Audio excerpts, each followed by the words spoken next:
നമസ്കാരം. അനു ഓൺലൈനിലേക്ക് ഏവർക്കും സ്വാഗതം. 8ാം തരത്തിലെ അടിസ്ഥാന പാഠാവലി 2ാമത്തെ യൂണിറ്റ് ആയുരാരോഗ്യ സൗഖ്യം. ഈ യൂണിറ്റിലെ ആദ്യത്തെ പാഠമാണ് ഇന്നത്തെ ക്ലാസ്. പുനത്തിൽ കുഞ്ഞബ്ദുള്ള രചിച്ച മരുന്ന് എന്ന നോവലിലെ 16ാം അധ്യായത്തിൽ നിന്നുള്ള ആക്ഷേപഹാസ്യ പ്രധാനമായ ഒരു ഭാഗമാണ് പ്രത്യാശയുടെ കിരണങ്ങൾ എന്ന പാഠഭാഗം. ഇനി നമുക്ക് പ്രവേശകത്തിലേക്ക് പോകാം. പ്രവേശകമായി കൊടുത്തിരിക്കുന്നത് ഏതാനും പഴഞ്ചൊല്ലുകളാണ്. അവയെ വ്യാഖ്യാനിക്കാം. എല്ലുമുറിയെ പണിതാൽ പല്ലുമുറിയെ തിന്നാം, അധ്വാനിച്ചാൽ അതിൻ്റെ ഫലം അനുഭവിക്കാം എന്നാണ് ആശയം. അതായത് ആവുന്ന കാലത്ത് നല്ല രീതിയിൽ കഷ്ടപ്പെടണം, അധ്വാനിക്കണം, ജീവിതത്തിൽ ഉയർച്ചകളിലേക്ക് എത്തണം എന്നാണ് പറയുന്നത്. അടുത്തത് അരവയറുണ്ടാൽ ആരോഗ്യം. ഇത് ഭക്ഷണവുമായി ബന്ധപ്പെട്ട ഒരു പഴഞ്ചൊല്ലാണ്. എപ്പോഴും ഭക്ഷണം കഴിക്കുമ്പോൾ മുഴുവനായി, അതായത് വയറ് നിറച്ച് കഴിക്കരുത്, അരവയർ മാത്രമേ കഴിക്കാവൂ. അതാണ് എപ്പോഴും ആരോഗ്യത്തിന് നല്ലത്. അതായത് അളവു കടന്ന ഭക്ഷണം ഒഴിവാക്കുന്നതാണ് ദീർഘായുസിൻ്റെ രഹസ്യം എന്ന് പറയാറുണ്ട്. അടുത്തത് ആധി കൂടിയാൽ വ്യാധി. ആധി കൂടിയാൽ വ്യാധി. മനസ്സിലെ അമിത ചിന്തയും ആശങ്കയും ശരീരത്തെ രോഗബാധിതമാക്കും. ശാന്തിയും മാനസിക സമതുലിതവും ആരോഗ്യത്തിൻ്റെ അടിസ്ഥാനമാണ്. പയ്യെ തിന്നാൽ പനയും തിന്നാം. ഇത് ഉദ്ദേശിക്കുന്നത് എത്ര വലിയ ഒരു പ്രവൃത്തിയെയും, നല്ല അല്ലെങ്കിൽ കാഠിന്യമുള്ള പ്രവൃത്തിയെയും കൃത്യമായ പ്ലാനിങ്ങോടുകൂടി ചെയ്യുകയാണെങ്കിൽ അത് നമുക്ക് തീർച്ചയായും ആ പ്രവൃത്തി ചെയ്തു തീർക്കാൻ സാധിക്കും എന്ന സൂചനയാണ് നൽകുന്നത്. അതായത് ചെറിയ ചെറിയ ശ്രമങ്ങളും വിജയങ്ങളും കൈവരിക്കുന്നവന് വലിയ കാര്യങ്ങളും ചെയ്യാനുള്ള ധൈര്യം വരും എന്നൊരു ആശയവും ഇതിലുണ്ട്. അപ്പോൾ ഏതൊരു വലിയ പ്രവൃത്തിയെയും നമ്മൾ ആദ്യം കാണുമ്പോൾ അയ്യോ എനിക്കിത് ചെയ്തു തീർക്കാൻ സാധിക്കുമോ എന്ന ആശങ്ക വേണ്ട. കൃത്യമായ പരിശ്രമവും അതുപോലെ ആ വലിയ പ്രവൃത്തിയെ ചെറിയ ചെറിയ ഭാഗങ്ങളാക്കി ചെയ്യുകയാണെങ്കിൽ പയ്യെ തിന്നാൽ, അതായത് ചെറിയ ചെറിയ യൂണിറ്റുകളാക്കി മാറ്റി ആ പ്രവൃത്തിയെ നമുക്ക് തീർച്ചയായും പൂർത്തീകരിക്കാൻ സാധിക്കും എന്ന ആശയമാണ് ഇവിടെയുള്ളത്. നടന്നു കൊയ്താൽ ഇരുന്നുണ്ണാം എന്നതാണ് അടുത്ത പഴഞ്ചൊല്ല്. ഇന്നുള്ള പരിശ്രമം നാളെയുടെ സുഖകരമായ ജീവിതത്തെ ഉറപ്പാക്കുന്നു എന്നാണ്. ശ്രമവും ക്രമവും ചേർന്നാൽ വിശ്രമ ജീവിതം നമുക്ക് ആസ്വാദ്യകരമാക്കാം എന്ന ആശയം വരുന്നുണ്ട്. ഇനി നമുക്ക് നോവലിസ്റ്റിനെ പരിചയപ്പെടാം. പുനത്തിൽ കുഞ്ഞബ്ദുള്ള മലയാളത്തിലെ പ്രശസ്ത സാഹിത്യകാരനും കർമ്മം കൊണ്ട് ഡോക്ടറുമായിരുന്നു പുനത്തിൽ കുഞ്ഞബ്ദുള്ള. 1940 ഏപ്രിൽ 3 വടകരയ്ക്കടുത്ത് മടപ്പള്ളിയിൽ ജനനം. മലയാളത്തിൽ ആധുനികതയ്ക്ക് തുടക്കം കുറിച്ച എഴുത്തുകാരിൽ പ്രമുഖനായിരുന്നു അദ്ദേഹം. കൃത്രിമത്വം തീരെയില്ലാത്ത ലാളിത്യമുള്ള ഭാഷയാണ് അദ്ദേഹത്തിൻ്റേത്. പ്രധാന കൃതികൾ മലമുകളിലെ അബ്ദുള്ള, കേരള സാഹിത്യ അക്കാദമി അവാർഡ് ഈ കൃതിക്ക് ലഭിച്ചിട്ടുണ്ട്. നവഗ്രഹങ്ങളുടെ തടവറ, ഇത് അദ്ദേഹം മറ്റൊരു നോവലിസ്റ്റായ സേതുവും ഒന്നിച്ച് എഴുതിയ നോവലാണ്. അലിഗഡിലെ തടവുകാരൻ, സ്മാരകശിലകൾ, കേരള കേന്ദ്ര സാഹിത്യ അക്കാദമി പുരസ്കാരങ്ങൾ ഈ കൃതിക്ക് ലഭിച്ചിട്ടുണ്ട്. മരുന്ന്, ഈ കൃതിയിൽ നിന്നാണ് നമുക്ക് പഠിക്കാനുള്ള പ്രത്യാശയുടെ കിരണങ്ങൾ എന്ന പാഠഭാഗം എടുത്തിരിക്കുന്നത്. വിശ്വദീപം അവാർഡ് ഈ കൃതിക്ക് ലഭിച്ചിട്ടുണ്ട്. നരബലി, തിരഞ്ഞെടുത്ത കഥകൾ, കന്യാവനങ്ങൾ, നടപ്പാതകൾ, എൻ്റെ സത്യാന്വേഷണ പരീക്ഷണങ്ങൾ, ആത്മകഥാപരമായ രചനയാണിത്. വോൾഗയിൽ മഞ്ഞു പെയ്യുമ്പോൾ, ഇത് യാത്രാവിവരണമാണ്. കേരള സാഹിത്യ അക്കാദമി അവാർഡ് ഈ കൃതിക്ക് ലഭിച്ചിട്ടുണ്ട്.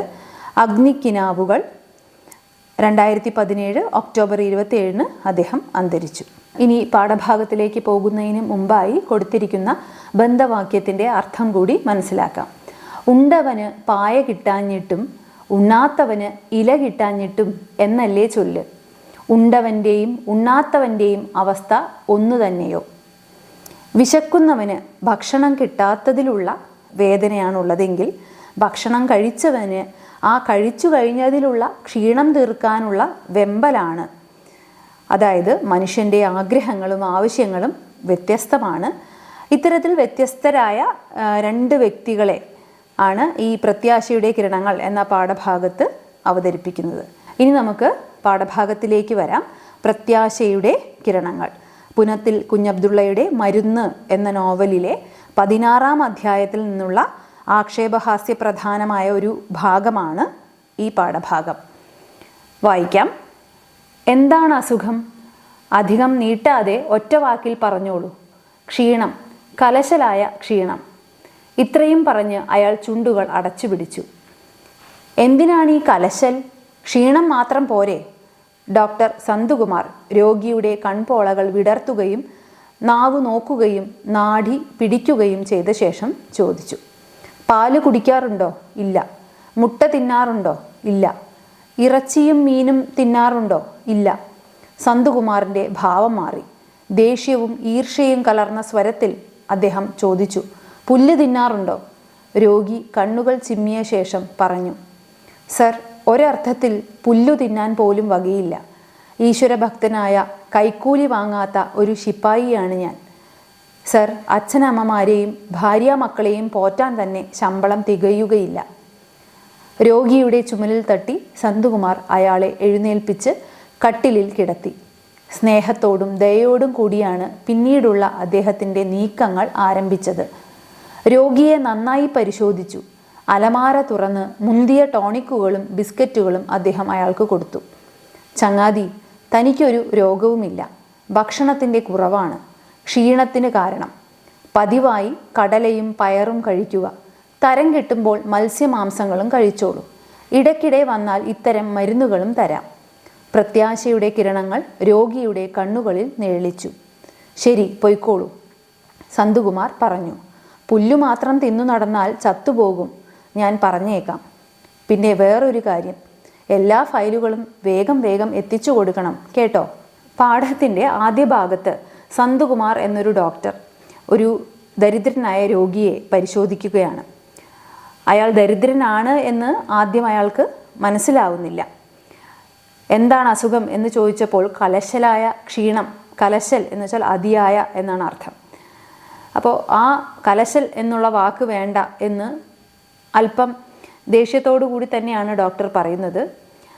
പിന്നീട് പാല്, മുട്ട, ഇറച്ചി, മീൻ ഇതൊക്കെ കഴിക്കാറുണ്ടോ എന്ന് ചോദിക്കുമ്പോഴൊക്കെ അയാൾ അതൊന്നും കഴിക്കാറില്ല എന്നാണ് ഉത്തരം നൽകുന്നത്.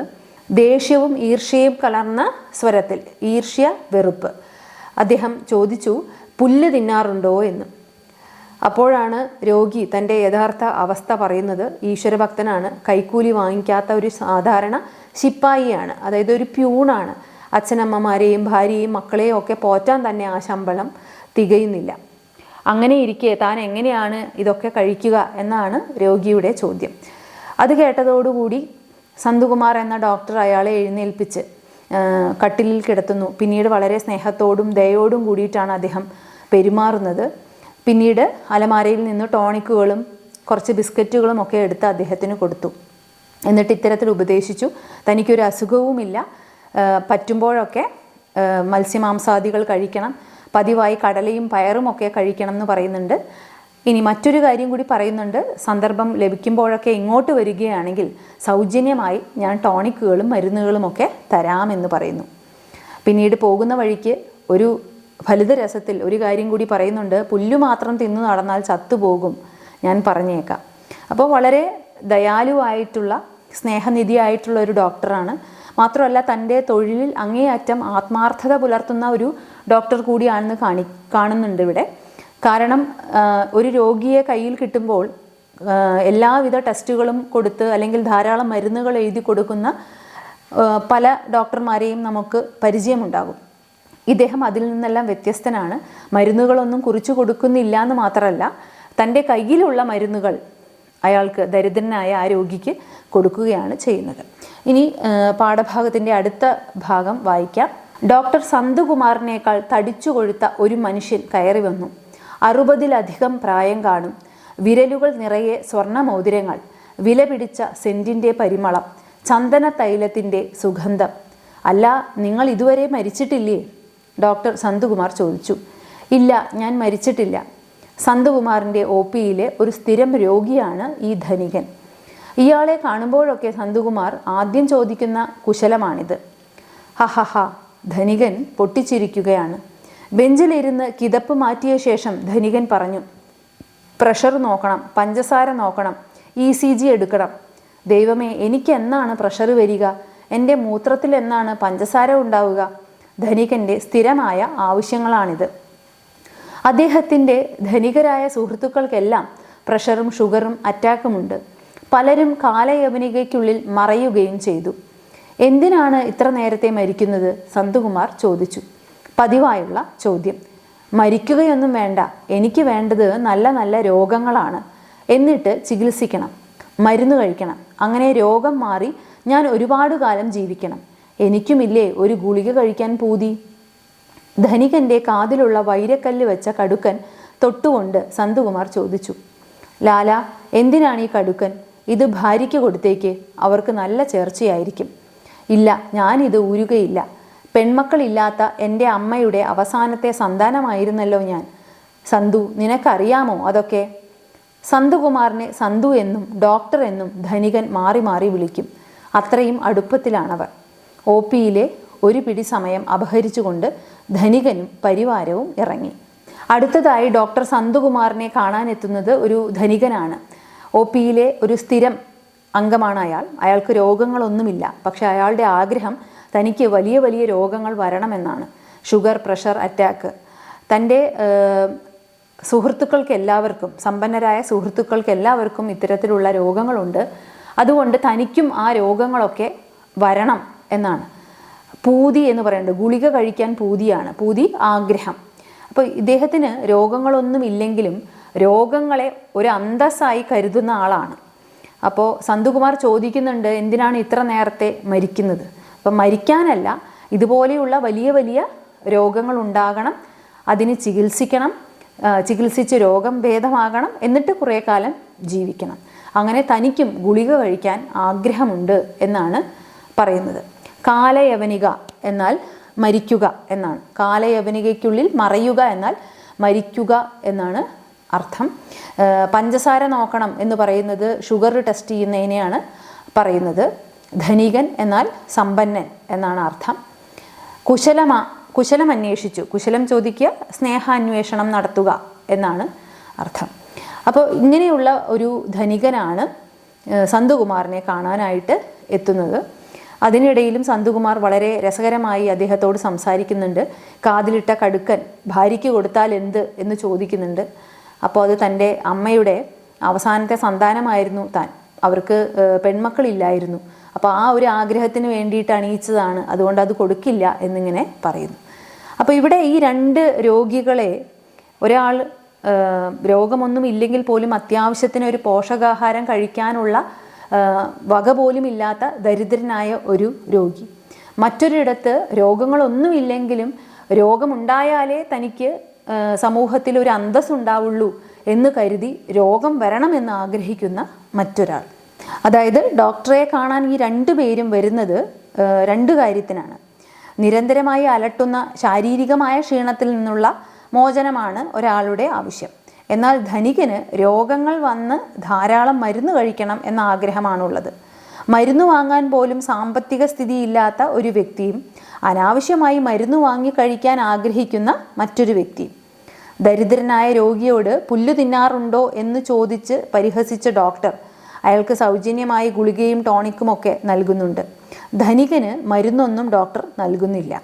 എനിക്ക് വേണ്ടത് നല്ല നല്ല രോഗങ്ങളാണ് എന്ന് പറയുമ്പോഴും അയാൾക്ക് രോഗമില്ലാത്തത് കൊണ്ട് മരുന്നുകളൊന്നും കൊടുക്കാതെ അവിടെയും ആ ഡോക്ടർ തൻ്റെ കർമ്മത്തിൽ അല്ലെങ്കിൽ തൻ്റെ ആ തൊഴിലിനോട് നീതി പുലർത്തിയിരിക്കുന്നതായി കാണാം.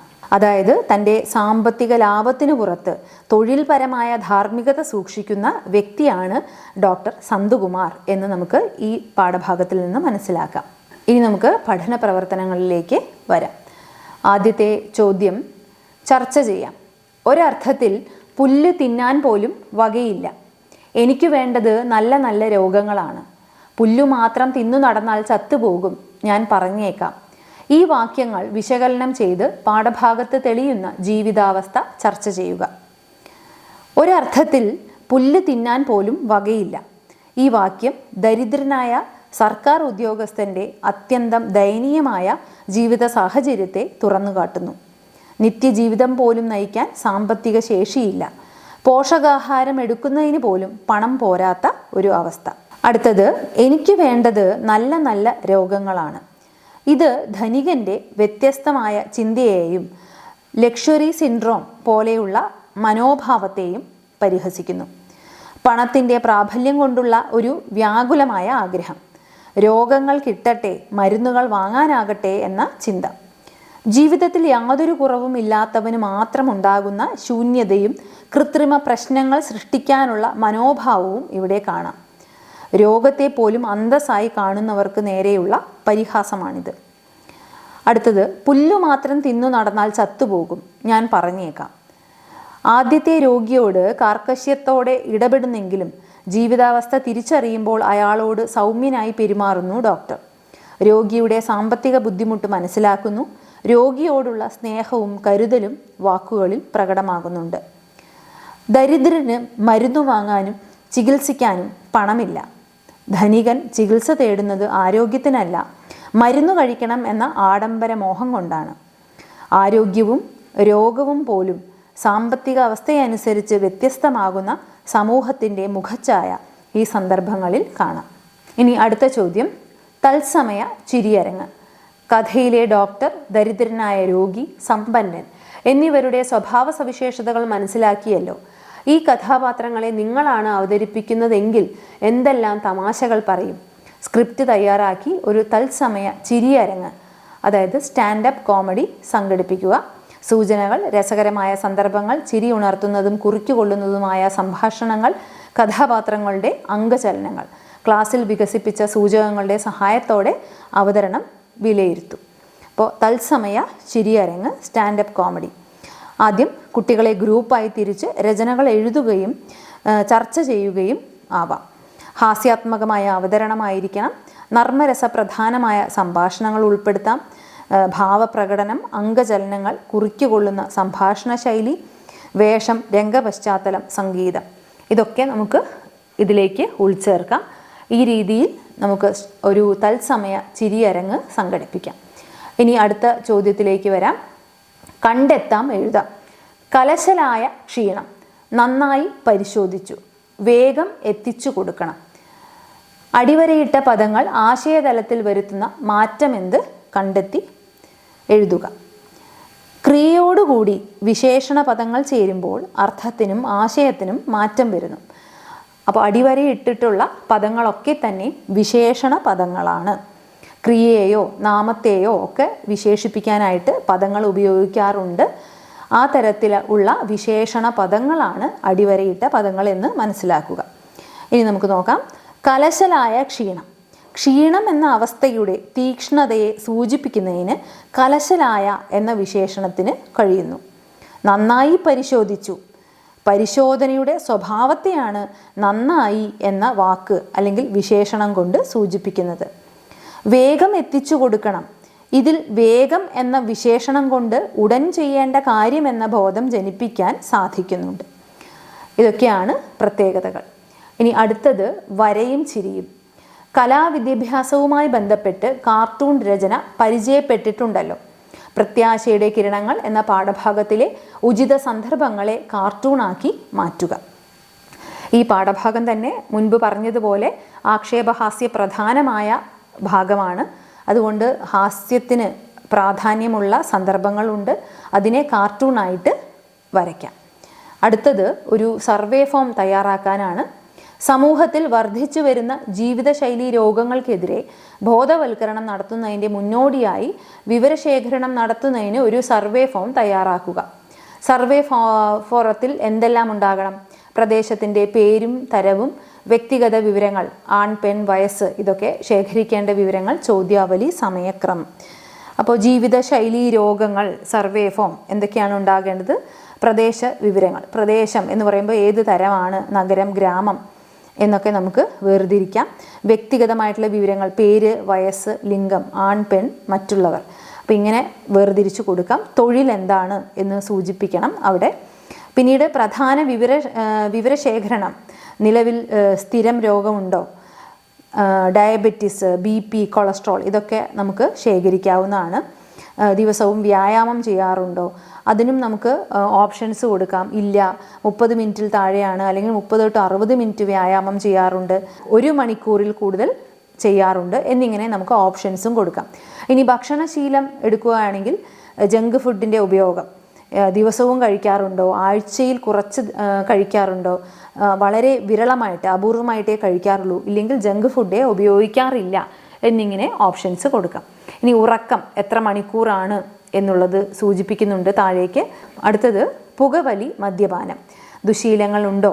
ഇല്ല. പുകവലി, മദ്യപാനം ഇല്ല, ഇത് രണ്ടുമുണ്ട് അല്ലെങ്കിൽ രണ്ടുമില്ല എന്നാണെങ്കിൽ അങ്ങനെ. ഇനി ചോദ്യാവലി, സമ്മർദ്ദം അനുഭവപ്പെടുന്നുണ്ടോ? അതായത് ടെൻഷൻ, പല കാര്യങ്ങളെ സംബന്ധിച്ച് നമുക്ക് ടെൻഷൻ ഉണ്ടാകാറുണ്ടോ? ഉണ്ട് അല്ലെങ്കിൽ ഇല്ല. ഇനി കുടുംബത്തിൽ ജീവിതശൈലി രോഗമുള്ളവർ ഉണ്ടോ? അതായത് മുമ്പ് അവരുടെ മാതാപിതാക്കൾക്ക് പ്രഷർ, ഷുഗർ അങ്ങനെയുള്ള രോഗങ്ങൾ ഉണ്ടെങ്കിൽ അങ്ങനെ അതും സൂചിപ്പിക്കാം. ഇനി സമയക്രമം, സർവേ എപ്പോഴാണ് ആരംഭിച്ചത്, ഡേറ്റ് നമുക്ക് കൊടുക്കാം. സർവേയുടെ അവസാനിപ്പിച്ച ഡേറ്റ് എന്നാണ് അതും സൂചിപ്പിക്കാം. ഇത് വളരെ ലളിതമായ ഒരു സർവേ ഫോമിൻ്റെ മാതൃകയാണ്. ഓക്കെ, ഇനി നമുക്ക് അടുത്ത ചോദ്യത്തിലേക്ക് വരാം. നിലനിൽപ്പീയം. ഇത് VKNൻ്റെ പയ്യൻ കഥകളിൽ നിന്ന് എടുത്തിട്ടുള്ള ഒരു ഭാഗമാണ്. വളരെ രസകരമായി അദ്ദേഹം എഴുതിയ ഒരു ഭാഗമാണിത്. അത് വായിക്കുക. തുടർന്ന് പാനൽ ചർച്ചയാണ്. നിലനിൽപ്പീയം, പ്രത്യാശയുടെ കിരണങ്ങൾ എന്നീ പാഠഭാഗങ്ങളിലെ ആശയങ്ങളുടെ സമാനതകൾ എന്തെല്ലാം? ഇവ പ്രയോജനപ്പെടുത്തി മലയാളിയുടെ മാറുന്ന ഭക്ഷണശീലങ്ങൾ എന്ന വിഷയത്തിൽ ഒരു പാനൽ ചർച്ച സംഘടിപ്പിക്കുക. ചുവടെ കൊടുത്ത ചിത്രം കൂടി പ്രയോജനപ്പെടുത്തണം. അപ്പോൾ ആ ചിത്രം പരിശോധിക്കുക. അതിനുശേഷം നമുക്ക് പാനൽ ചർച്ചയ്ക്ക് വേണ്ടുന്ന കാര്യങ്ങൾ എന്തൊക്കെയാണ് ഈ രണ്ടിലെയും നിലനിൽപ്പീയം, പ്രത്യാശയുടെ കിരണങ്ങൾ ആശയങ്ങളുടെ സാമ്യത എന്താണ്, അത് ഈ ചിത്രവുമായിട്ട് എന്തെങ്കിലും ബന്ധമുണ്ടോ എന്നീ കാര്യങ്ങളൊക്കെ നോക്കാം. ഉത്തരം: ഭക്ഷണത്തോടുള്ള അത്യാർത്തിയും സുഖലോലുപതയിലേക്കുള്ള മലയാളിയുടെ പോക്കിനെയും ആക്ഷേപഹാസ്യത്തിലൂടെ അവതരിപ്പിക്കുകയാണ് നിലനിൽപ്പീയത്തിൽ. ഭക്ഷണം ഒരു നിലനിൽപ്പിനുള്ള ഉപാധി എന്നതിൽ നിന്ന് ആഡംബരത്തിലേക്കും വെറുതെ നിറയ്ക്കാനുള്ള രീതികളിലേക്കും മാറുന്നതിനെ അതിൽ എടുത്തു കാണിക്കുന്നു. പ്രത്യാശയുടെ കിരണങ്ങൾ. ആരോഗ്യത്തിന് അനുയോജ്യമായ ഭക്ഷണ രീതികളും ശീലങ്ങളും നഷ്ടപ്പെടുമ്പോൾ ഉണ്ടാകുന്ന രോഗങ്ങളും അതിനെ ചുറ്റിപ്പറ്റിയ വ്യാജ പ്രതിഭാസങ്ങളും. ഉദാഹരണത്തിന്, രോഗമില്ലെങ്കിലും മരുന്ന് വേണമെന്ന് ആഗ്രഹിക്കുന്ന ധനികൻ. മാറുന്ന ജീവിത രീതികളുടെ പരിണാമം ചിത്രത്തിൽ കാണാം. അല്ലേ? ഇപ്പോൾ കൂടുതൽ ആൾക്കാരും ഇഷ്ടപ്പെടുന്ന ബർഗർ, പിസ്സ പോലെയുള്ള ഭക്ഷണം, അതായത് പ്രകൃതിദത്ത ഭക്ഷണങ്ങളിൽ നിന്ന് പ്രോസസ്ഡ് ഭക്ഷണത്തിലേക്ക് തടിച്ചു വളരുന്ന ജനത. അപ്പോൾ അതിൻ്റെ ഭവിഷ്യത്ത് എന്തൊക്കെയാണ് എന്ന് കുട്ടികൾ തീർച്ചയായും മനസ്സിലാക്കേണ്ടതുണ്ട്. ഇനി നമുക്ക് പാനൽ ചർച്ചയ്ക്ക് വേണ്ടി കൃത്യമായ ഒരു രൂപരേഖ തയ്യാറാക്കണം, സമയബന്ധിതമായിട്ട് തന്നെ. അതാണ് സൂചനാ ടൈം. സ്വാഗതം, വിഷയത്തെ പരിചയപ്പെടുത്തുക, ഇതൊക്കെ 5 മിനിറ്റ്. പാനലിസ്റ്റ് പരിചയം 3 മിനിറ്റ്. പാനൽ ബോർഡിൽ ആരൊക്കെ ഉണ്ടാകാം? ഡോക്ടർമാരുണ്ടാകാം, അല്ലെങ്കിൽ ഡയറ്റീഷ്യൻസ്മാരുണ്ടാകാം, ന്യൂട്രീഷ്യൻസ്മാരുണ്ടാവാം, അങ്ങനെ അല്ലെങ്കിൽ ഇതുമായിട്ട് അറിവുള്ള വ്യക്തികളെ നമുക്ക് ക്ഷണിക്കാം. അവരെ പരിചയപ്പെടുത്തുന്നതാണ് 3 മിനിറ്റ്. ഓരോ പാനലിസ്റ്റിൻ്റെയും 4-5 മിനിറ്റ് വൈകാരിക സംക്ഷിപ്ത അവതരണങ്ങൾ. അവർക്ക് ഓരോരുത്തർക്കും 4 അല്ലെങ്കിൽ 5 മിനിറ്റ് സംസാരിക്കാനുള്ള അവസരം നൽകുന്നു. അങ്ങനെ മൊത്തം 20 മിനിറ്റ്. മോഡറേറ്റർ, പിന്നീട് മോഡറേറ്ററാണ് ചർച്ച ചെയ്യേണ്ടത്. പ്രധാന ചോദ്യങ്ങൾ, അതിൽ നിന്ന് ഉരുത്തിരിയുന്ന ആശയങ്ങളെ അടിസ്ഥാനമാക്കി ചോദ്യങ്ങൾ ചോദിക്കാം. 20 മിനിറ്റ്. പ്രേക്ഷക ചോദ്യോത്തരവും അഭിപ്രായങ്ങളും. ഇത് കേട്ടിരിക്കുന്ന പ്രേക്ഷകർക്ക് എന്തെങ്കിലും ചോദ്യങ്ങൾ ചോദിക്കാനുണ്ടെങ്കിൽ അവരുടെ അഭിപ്രായങ്ങളൊക്കെ സ്വീകരിക്കാം. 8-10 മിനിറ്റ്. പിന്നീട് നമ്മൾ ഈ പാനൽ ചർച്ചയെ സംഗ്രഹം പറയുകയാണ്. സമാപനം എന്നിവയുമായി ബന്ധപ്പെട്ട് 4-5 മിനിറ്റ്. ഈ രീതിയിൽ നമുക്ക് പാനൽ ചർച്ചയുടെ രൂപഘടന തയ്യാറാക്കാം. പാഠഭാഗത്തിൻ്റെ ആശയവും തുടർന്നുള്ള പഠന പ്രവർത്തനങ്ങളും ഏവരും മനസ്സിലാക്കി കാണുമെന്ന് കരുതുന്നു. ഇന്നത്തെ ക്ലാസ് ഇവിടെ അവസാനിപ്പിക്കുകയാണ്. നന്ദി, നമസ്കാരം.